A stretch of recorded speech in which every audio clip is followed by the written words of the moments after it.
আসসালামু আলাইকুম, সবাইকে আপনার টিচিং একাডেমি থেকে স্বাগত। আজকে আমরা নবম দশম শ্রেণীর সূচক ও লগারিদম অধ্যায়ের অনুশীলনী 4.1 5 নম্বর অঙ্কটি করব। দেখো এখানে কি বলছেন, এ স্কয়ার মানে a to the power 2 minus b to the power 1 b to the power minus, অর্থাৎ এটার পাওয়ার, আর নিচে টোটালটার উপরে পাওয়ার দেওয়া আছে 2।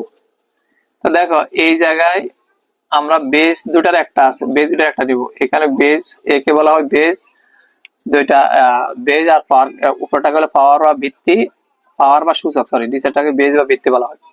এই দুটার একটা লিখলাম।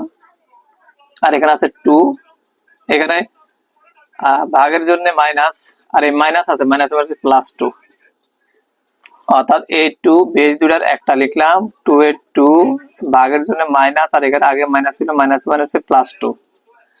আর এখানে দেখো বি, বেজ দুটার একটা লিখব বি, আর এখানে কত -1 আছে, আর এখানে ভাগের জন্য মাইনাস, আর এটার কিছু না মানে 1 আছে, -1। আবার বলছি, বি টু দি পাওয়ার -1 ছিল, সেটা লিখছি বেজ দুটো, প্রথমে বেজ দুটোর একটা বি টু দি পাওয়ার -1, এই ভাগের জন্য মাইনাস, এটার সাথে কিছু না মানে একটা 1 ছিল পাওয়ার, সেটা লিখছি -1। টোটালার উপরে পাওয়ার 2 আছে।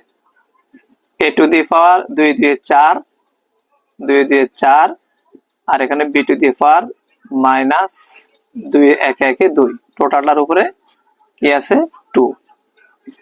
এ টু দি পাওয়ার 4 গুণ, আমরা বলছি যদি সূত্রতে এ টু দি পাওয়ার -n মানে 1/a to the power n, এই সূত্রটার আলোকে এখানে আছে বি টু দি পাওয়ার -2, তাহলে 1/b টু দি পাওয়ার 2 হবে।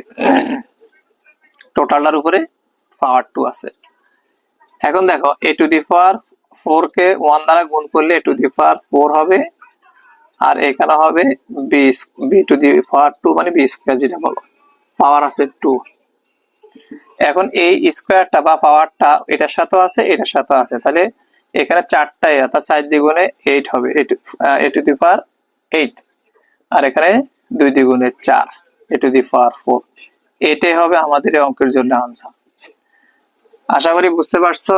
আজকে এই পর্যন্ত, অন্যদিন অন্য কোনো ভিডিও নিয়ে হাজির হবো, ততক্ষণ ভালো থাকো।